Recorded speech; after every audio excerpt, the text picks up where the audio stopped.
Hey, what's up, guys? Ronin Man here. Men for fucking millennium have known what they're supposed to do. We understand our basic role in society. There's been no major change in human history, really. Men basically had a certain role, and women had a certain role. And when these things started to change, they really started to change for women first.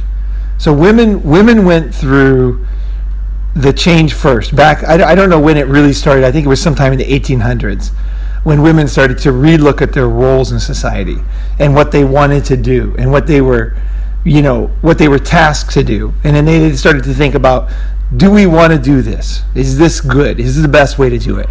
And they started to make changes.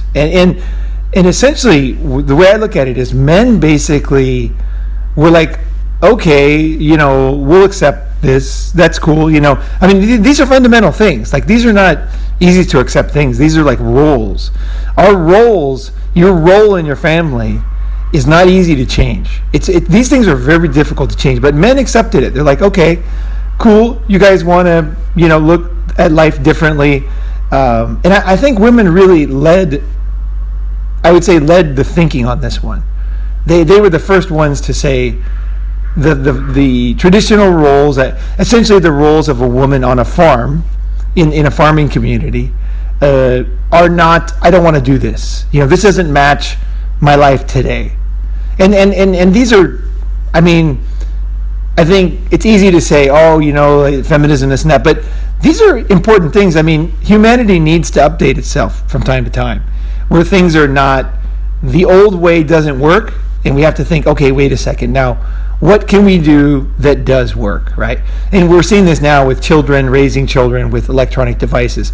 People are like, you can't get rid of them. There's no way. They're going to be everywhere. So parents are saying, well, wait a second, how am I going to raise kids in an age when they can just one click and they can be watching some really extreme pornography, right? Like what can I, or a beheading or whatever, So how do you parent in this age, right? And so women were like, how do I be myself in this new era? And men were just kind of like, I think men were somewhat asleep at the wheel for a long time, where men were kind of like, okay, you guys are going to change, and then they were kind of like, okay, but we're kind of like, we're cool with what we are, essentially.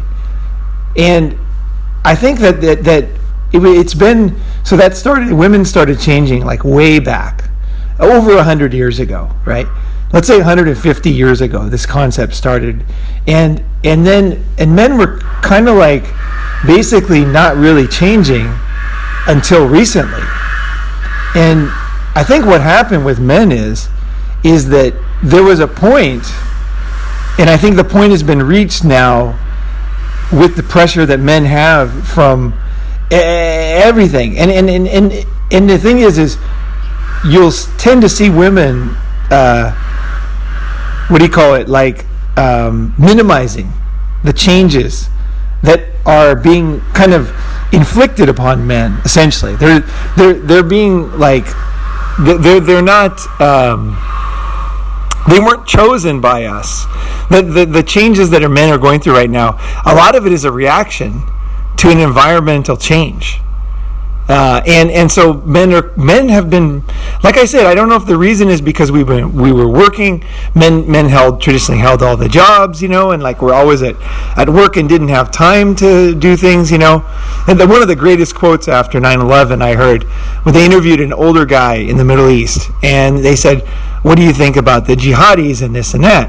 And his experience, his reaction was classic. He said, the young kids these days, they got nothing to do, so they're out blowing up buildings, He's like, in my age, we worked, and this guy's like a hardcore Muslim, and he was like, and I thought, wow, it's exactly the same in the Middle East as it is here, there's these different, I could see it in the guy. He reminded me of a bunch of old people that I knew, and I thought, yeah, when you do have a lot of time on your hands, that's when you start to you start to like, it's not the devil's workshop, but it's a chance to kind of like rethink everything and do things new, right? So I don't know where I was going. Actually, I kind of lost my train of thought there. But so men are suddenly, and I mean suddenly, waking up. Is that, holy crap? Like it's been building up. The changes. Oh, I was going to say that women will not support this. And they don't really have to support this. And there's nothing to berate them about not supporting this.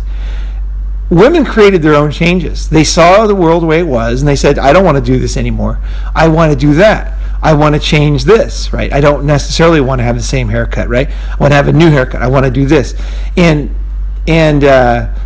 maybe I want to play sports, or whatever, And they didn't have to wait around for men to agree. Like, this was them changing.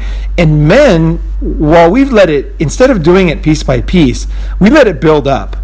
And so all of a sudden we're in an environment today when the old way, like literally, is absolute rubbish and foolishness in today's society. It's like, it just doesn't work, you guys.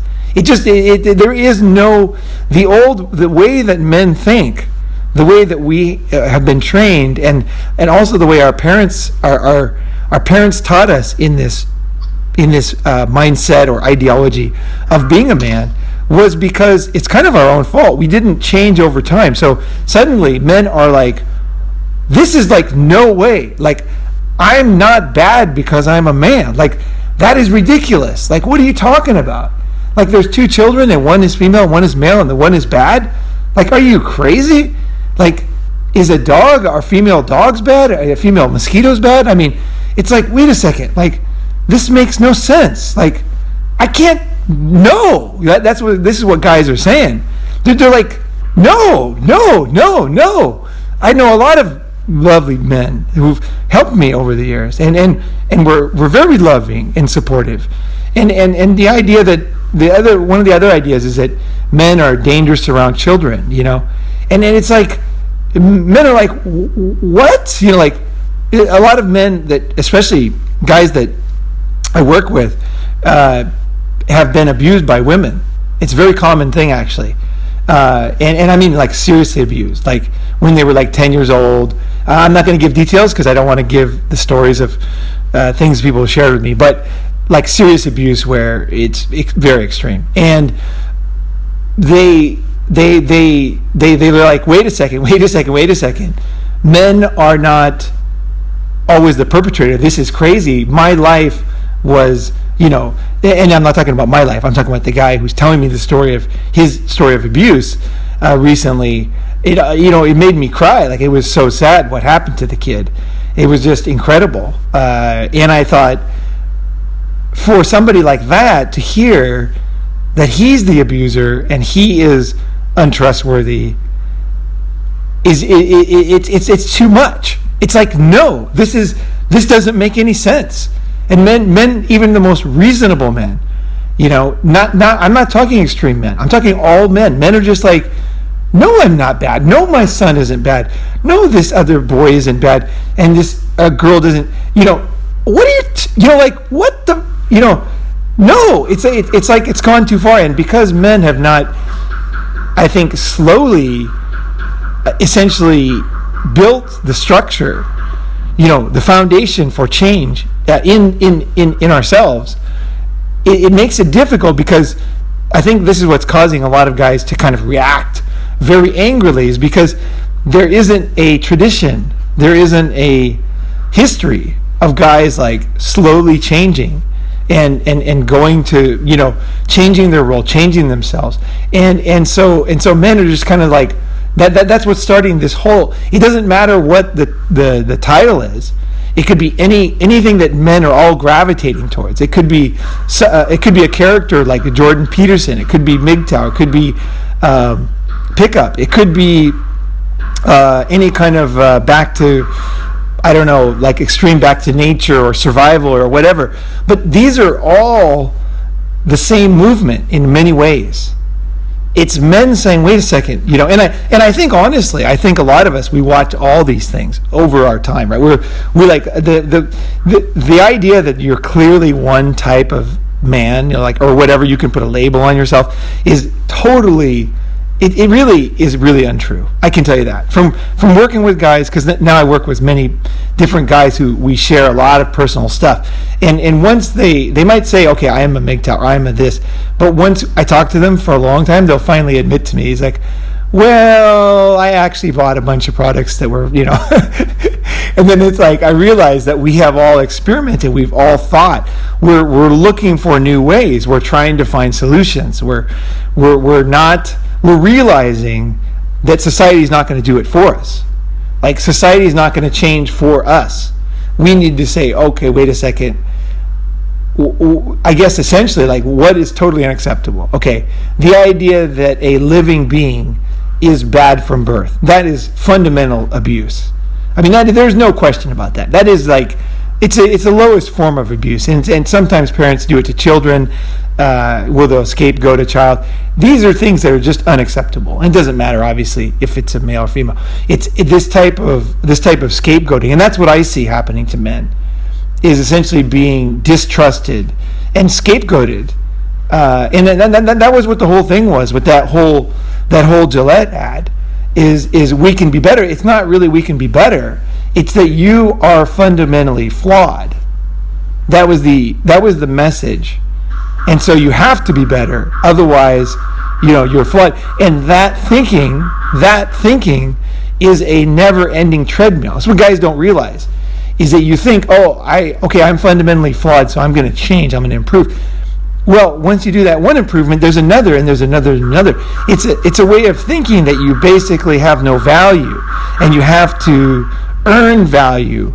You have to earn. Essentially, it's one of the most not deteriorating, but it's one of the most, like, the worst things you can do to a child is that the child does not know that he's loved. So a child has to know that no matter what happens, I'm loved. Like, I could make mistakes, but I'm still loved, and that's one thing, like I feel like, essentially I feel now, as having a daughter, I feel like no matter what she does, with her life, no matter what she does, and I mean literally no matter what she does, good or bad, goes all the way up or all the way down, I love her exactly the same. There is no difference in my love for her at all. It's absolutely unconditional. And that is the fundamental thing that children need to understand, is that they are loved. Because when you go through, you realize quickly you have flaws, and you need to, you're like, oh, geez, I have all these flaws, and then you say, and then also you make mistakes, right? Like, oh man, I shouldn't have done that. I shouldn't have said that. I shouldn't have, and then you say, well, and then you look around, where is essentially imagine you're swimming in a soup, like almost like an oily, mucky soup, with garbage, with like sharp objects there in the darkness, and you're swimming. This is what the process of transformation, which is what this podcast is about. The process of transformation is like, you go from standing on the ground to slowly the ground starts to crack, and your feet, you'll separate, and then eventually you fall into the middle, and then that's like, let's say in this case, is like an oily muck. It's like a watery grave in the darkness, and you're swimming around, and things are hitting you, and you're trying to protect yourself from getting squished, almost like a tsunami in the water. You fell in the water, and so then, and so you were standing on solid ground before. You thought you knew the way you're supposed to act, the way life is, the reality is the way it is. You understand, and so when a human, in your life, you're going to go through a couple of, I hope you go through one transformation, like I'm talking about. If you don't, there's serious consequences, and like I can talk about that. But so the transformation process is going from the security of knowing to this, like, oh shit, a crack is opening, to like falling where you don't even know where you're going, if you're going to die. And it feels like death. Transformation, a real transformation, feels like death. That's very important to understand, because a lot of people commit suicide when they're going through a fundamental transformation like I'm talking about. I'm not talking about a small thing here. I'm talking about a fundamental, absolutely, like one of the, almost like a spiritual journey that you will experience in your lifetime, if you're lucky, if you have done the groundwork, that you're able to do it. Okay? Because the only other option is to be among the living dead, where you give up on life. When things are not working, okay, when things are not working, you have a choice. The gauntlet is right in front of you. Am I going to recognize these new things? I see them, but am I going to accept them? Or am I going to just sit there in my own comfort and start to recreate, maybe by watching old movies or reading old letters, or somehow try to recreate, and I've seen this with immigrants. Sometimes they immigrate to a new country, and their community, they try to recreate the old country in their life. And it's very actually it's really funny, because I'm very modern. Like my Japanese culture, living in Japan, is very modern. And sometimes I'll meet Japanese Americans who, when they start telling me about the way it is, in their community and the way Japanese are, I'm looking at them like, holy crap, this is like talking to a guy from the 1800s or early 1900s, because his concepts were from his grandparents who immigrated early 1900s, let's say, and worked on the sugarcane farms in Hawaii. And they were the type of people who, like this particular guy I'm talking about, his parents held on to the old way. And so your community gets smaller and smaller, your ideas get smaller and smaller, and they become more and more isolated from society. Meanwhile, Japanese society and all societies continue to evolve in a healthy, natural, way. And so the communities that shut themselves off and immigrate and keep, within their concept of what being them is, becomes a very, very estranged, weird culture, which doesn't even fit with the modern culture of the country. Like when they go back, people that live in this like bubble of being Italian in America, sometimes you see them, and this was depicted actually in one of the Sopranos episodes, where Paulie went back to Italy, and you could see that he was completely like a fish out of water. Like everybody was making fun of him. And he was like, buongiorno. He was like doing all the things that he did in America that he thought were like, and then everybody was just like, who's that idiot? And it was like, it was painful to watch that episode for me, because I've seen that so many times. So that's what happens is if you allow yourself to not see, okay, change and transformation at the level I'm talking about. Okay, I'm not talking about something that you want to do, okay? I'm talking fucking life and fucking death, okay? This is the time when you can't stop it. It's around you. The only way you can avoid it is if you actively create barriers to reality, essentially. And this is not a good thing for you. This is not a good thing. So men right now are deeply lost about where they're going. And it's compounded with the fact that there are many obstacles to men, especially when it comes to the legal system. You see it everywhere, and people talk about the details, but I think society and women have not been listening yet.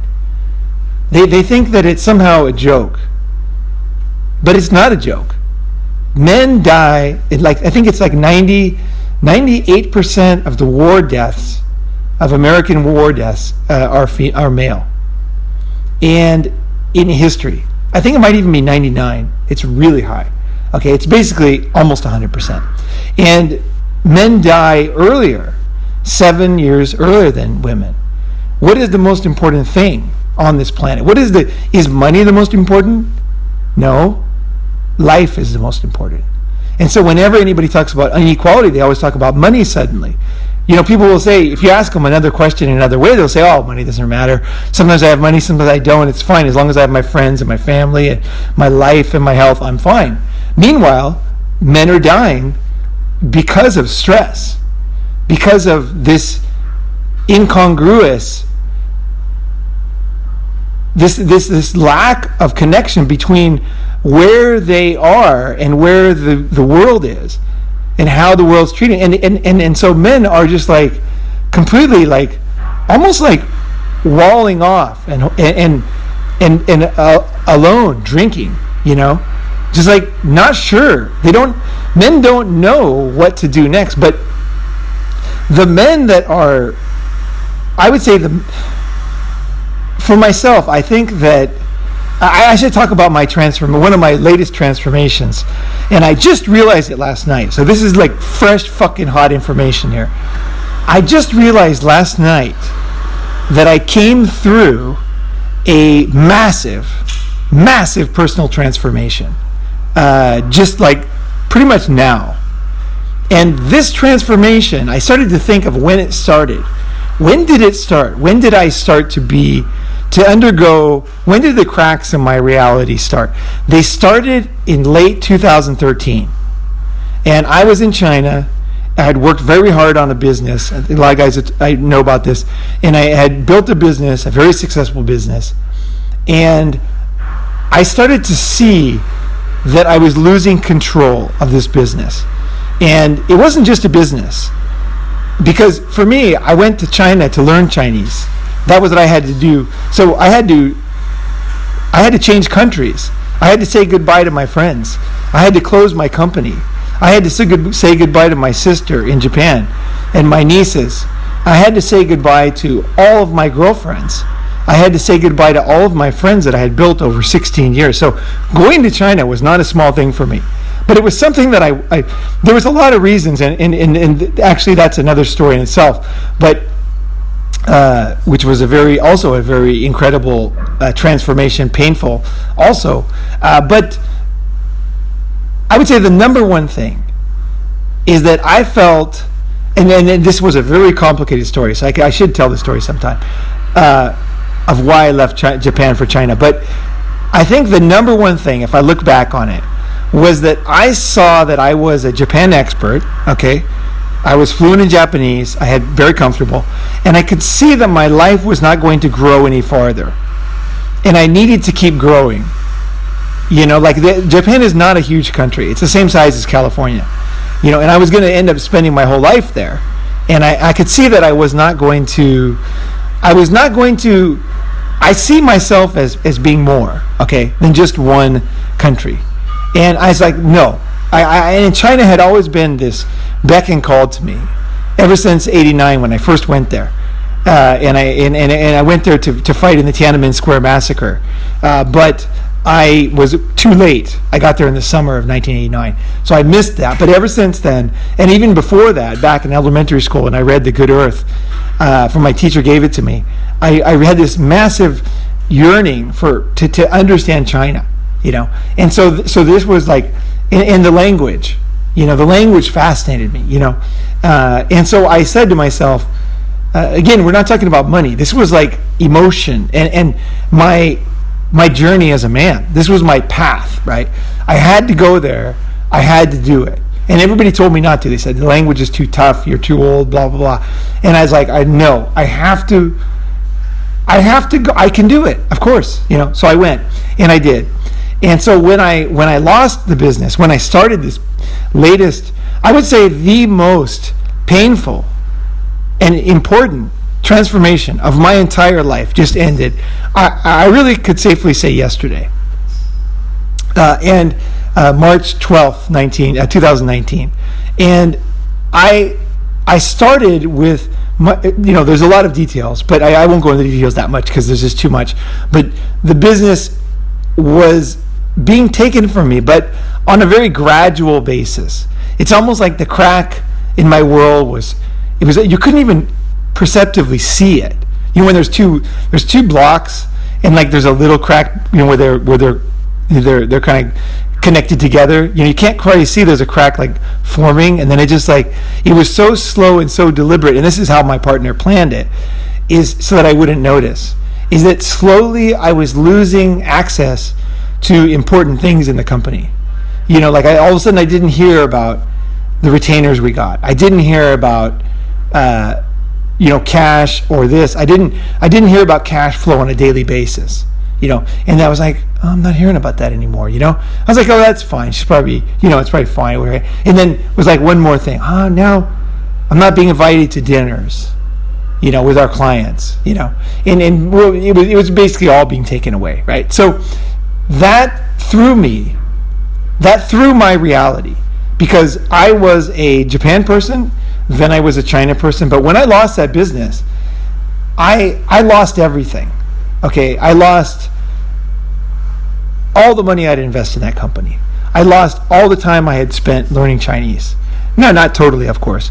But I lost the insane amount of money that was coming in, and that I had invested in it. I lost the fellowship of my company, because I was like, there was people working for me, and there was a lot of people, and they liked me, and they loved me, and we would like get together, and it was the dinners and the small talk I enjoyed it very much, working with people, and I tried to help and do the nice things I could do for people in China, and that was one of my goals, was to help people in China, because there was a lot of people who at that time were very restricted, even things we couldn't imagine, like people from one city couldn't move to another city back in the 80s. They needed a visa to go to another city. So Chinese people had very restricted lives. And if they ever did get to the other city, they couldn't get a job, or their kids couldn't go to school. Even today, if you're from one city, you go to another city, your kids can't go to school. And so it's very difficult for YD Ren. They get to this new city, and then they have to leave their kids back in their hometown.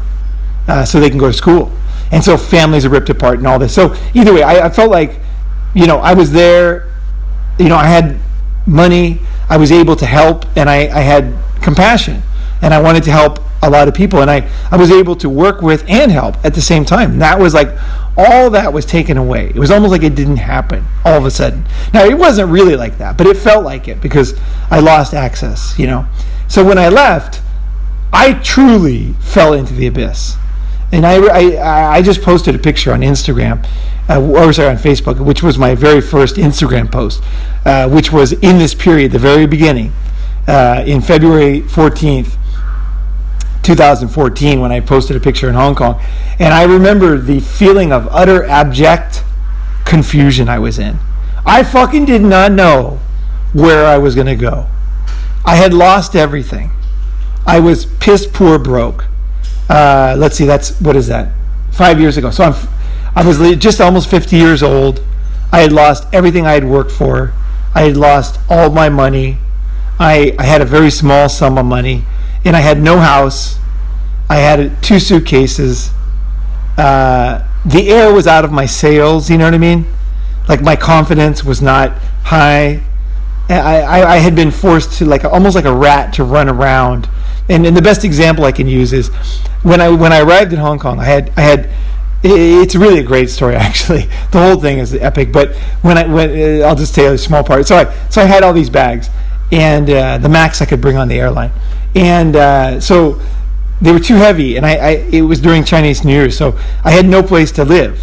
I was going to stay at my friend's house, or maybe I couldn't remember. I was going to check into a hotel. I can't remember what it was, but I didn't either. I couldn't for a few hours. I couldn't do anything, but I couldn't walk anywhere either, because I had too much stuff. It was impossible to walk with. So I went to this guy behind the building. I saw this homeless guy with a cart. So I went to him, a guy from Guangdong, actually, and I said to him in Chinese. We started talking, and I said, "Hey, I need your cart." And he's like, "What?" He's like, "This is that cart there. I need to borrow that cart." And he's like, "This cart here?" I'm like, yeah. It was this big, heavy cart, all rusty, like Chinese. You'd just laugh if you saw it. But it was very sturdy. You could put like hundreds of kilos on it, right? And so and it was like he had his whole house on there, and so I said, look, I want to rent that. And so the guy's like, I said, look, let me I'll leave something with you, some money, and then then I'll use it as a deposit. I'll bring it back tonight, and then I'll pay you for the rental. And the guy was like, okay. So I took his card. So I'm walking through Hong Kong. Here I've gone from the company president in China. I was featured on all kinds of television shows, all kinds of newspapers. I was interviewed all the time. I felt great. We had a driver. Everything was pretty, life was good, right? And I had built that from nothing. So, it's not like I came from that. I came from a fucking trailer park, right? But, so I built up to that, and now here I am pushing a fucking homeless guy's cart around Hong Kong with my only bags, because I've been forced to throw away almost everything I own because I couldn't get on the airline. And I'm wandering Hong Kong trying to do something rather than sit in this coffee shop for 6 hours. And I walked with this cart. I walked all over the city, and I found this beautiful park where there's all these Filipino maids would come. I think it was a Sunday, and it was really fun. I just sat there in the sunshine, and I felt finally safe for a second, because I was unsafe, So when you're transforming, you're fundamentally unsafe. Life is not fucking safe, and nothing is safe, and it feels like death, and so I went forward, and that was the beginning of my transformation. And I cannot tell you the level of unease that I had. There's no way to put it into words. I didn't know anything. I didn't know what I was doing. I didn't know what I was going to do. I didn't know how I was going to survive. I didn't want to tell everybody because, you all know that nobody likes a loser. So when you're down, people will actually kick you. So you don't want to advertise, hey, I'm a total loser right now. And so people don't do that on Facebook. They don't do it on social media. They don't advertise it. They'll tell their best friends, right? But even this, for me, this was so painful. I didn't even know how to tell anybody. I was just completely I was mute and dumb. And luckily I had so many friends, and friends were like, look, come to Japan. I have a small place. And believe me, when I say small, it's like the size, it's smaller than an American closet. Me and another guy lived in there for 6 months. And there was one bathroom. It was an office, but it was underground. There was no window. And then there was a bathroom, but the window was broken, so it was always open. And it was winter time. So I arrived in February. It was freezing cold. It was snowing outside. The window was broken. It was a cold year in Japan. And there was no hot water. So for that 6 months, I had to take a shower with a hose, which was designed, I don't know what it was designed for, I guess to clean the bathroom or something. It was like a cleaner's hose, like a green hose attached to a tap. And I used that freezing cold ice water as my way of cleaning every day in the freezing cold with the window open. So it's basically imagine every day for 6 months.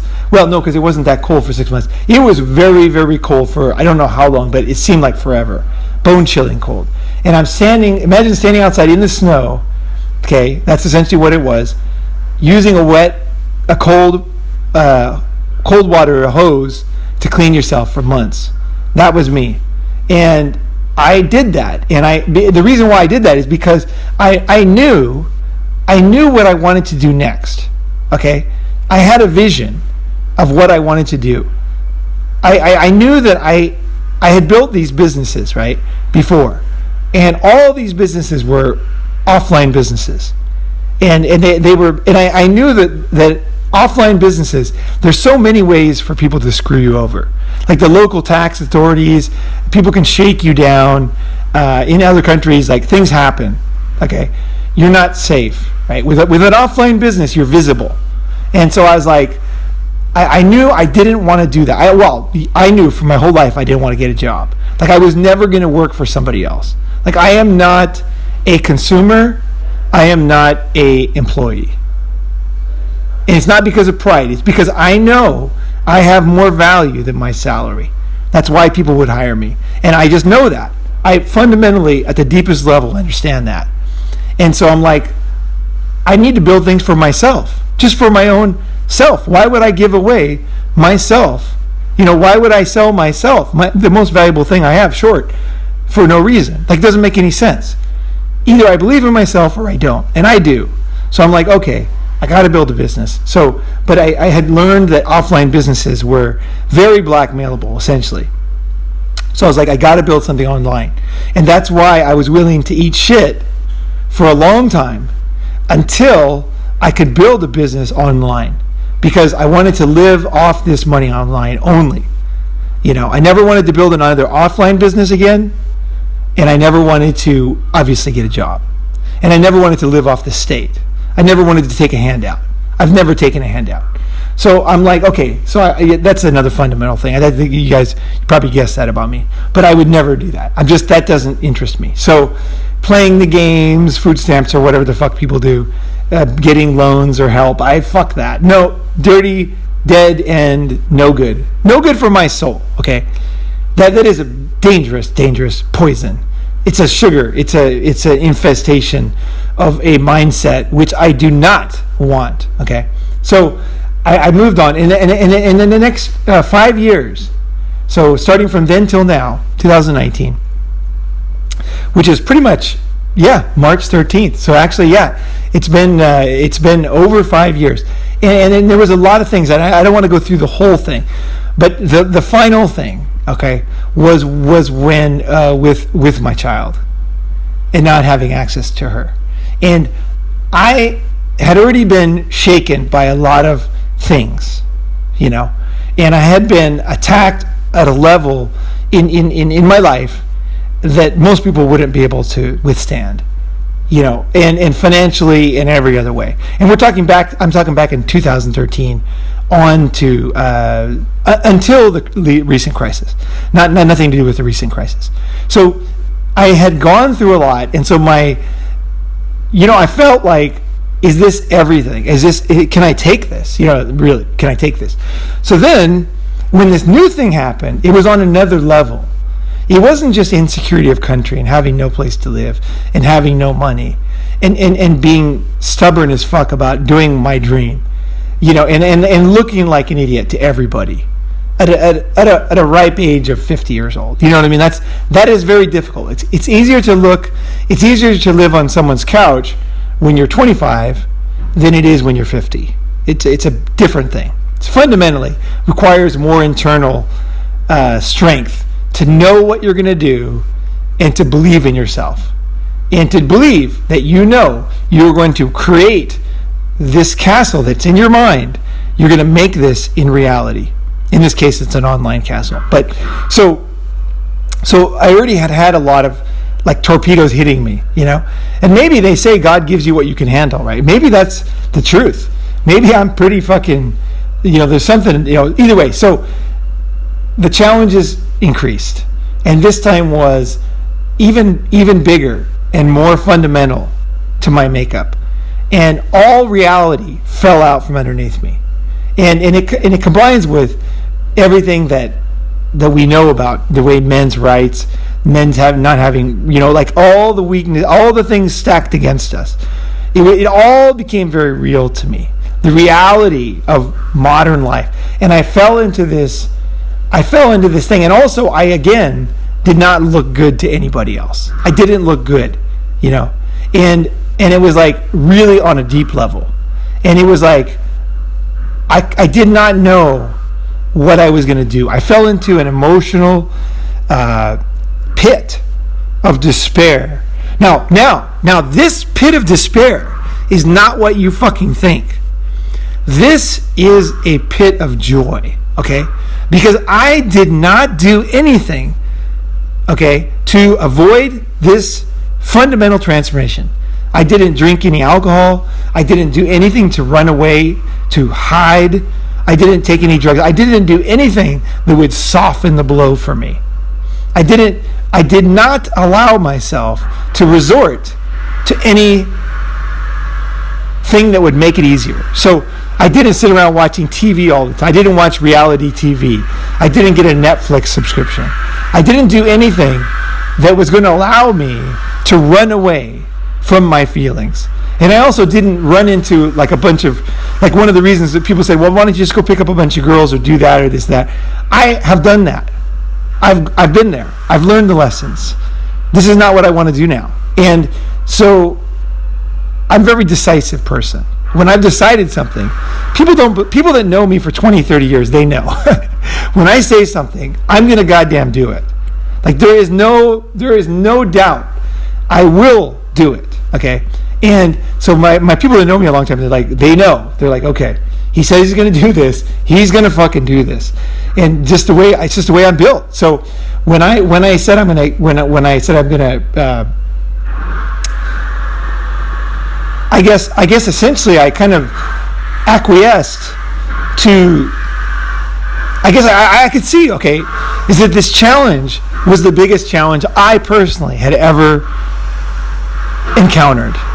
Okay, the challenge was fucking fundamental, okay, to my being. Okay, I can't really describe it if I tell you what I went through exactly, which I will do at some point in the future.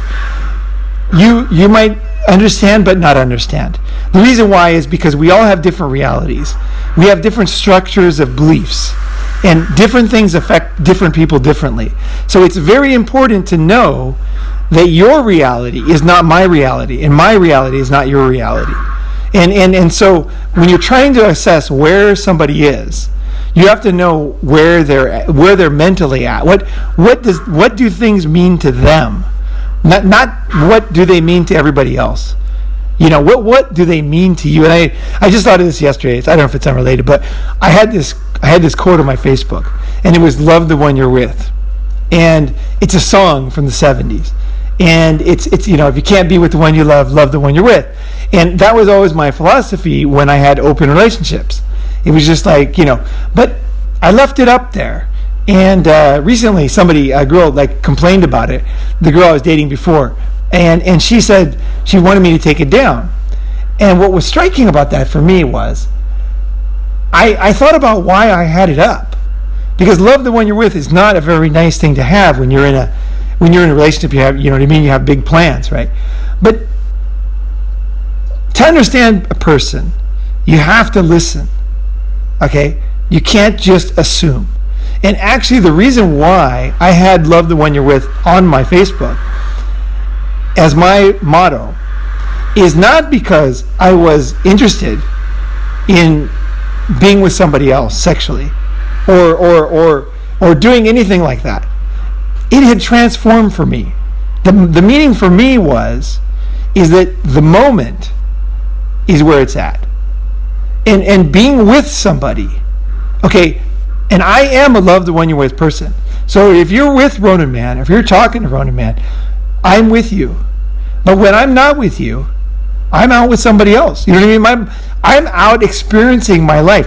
A lot of people, they spend their whole life living in places they can't live in, trying to live in the past, trying to live in a role that doesn't fit, trying to live in a whatever image they had of themselves that the suit doesn't fit, guys.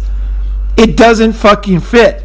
Okay, there is no happiness there, but they try to live in that. But I'm not like that. I'm like, the moment for me, I flow with the moment. I flow with the changes, and I allowed myself to fall. I mean, part of it I couldn't change. Like, part of it just happened to me. But there was definitely, especially like not escaping from the pain, was a fundamental personal decision. I said, I didn't even say it. I did it like subconsciously. I really wanted. I saw my life at a turning point, and I had a choice. Was I going to rise to the challenge once again? Was I going to become the man that I am destined to become? Okay? Or was I going to go amongst the living fucking dead? That's what I could see. And so that's why I didn't drink. That's why I didn't do anything.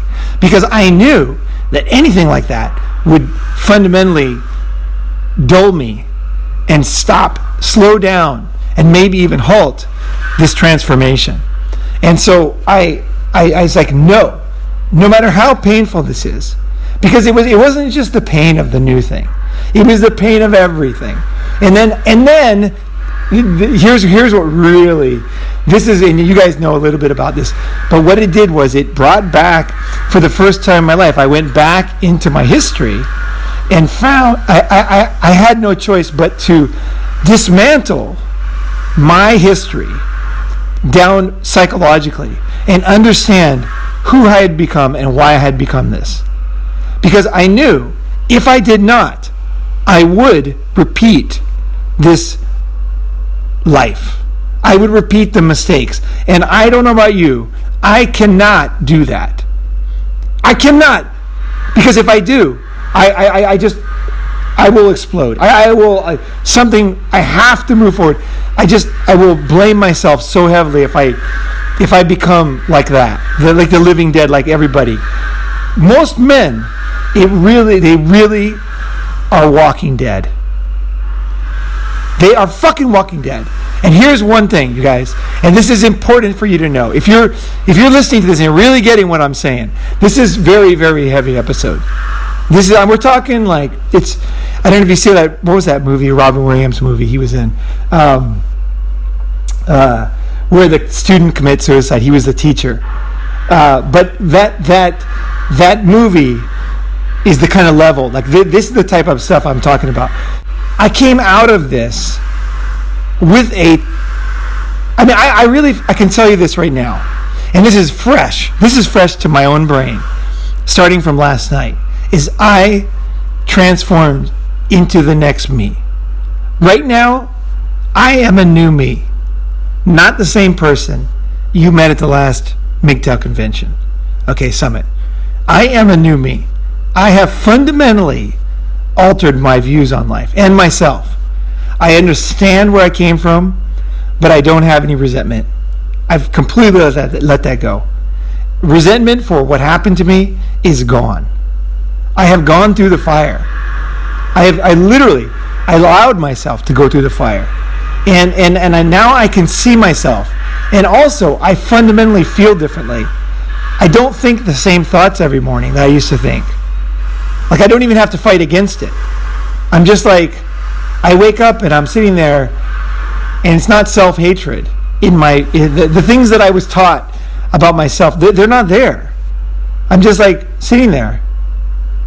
And if I feel I feel things now. Like I feel like a constriction in some part of my body, like my heart or whatever. And then I'll say, oh, I don't want that for myself. So I'll focus my mind on it, and I'll relax my body and my chest, and it'll go away. There's a self-care, or I can't really put it into words yet. What has changed? I guess this will be for the next, few months, where I can kind of see where I came through. But I can tell you this, that I survived it. And not only that, I faced it, and it has given me tools. It has given me tools to reach the next level of myself, of my life. And so that's a background. And I guess, you know what, I'm going to cut it off here, because this is like so good.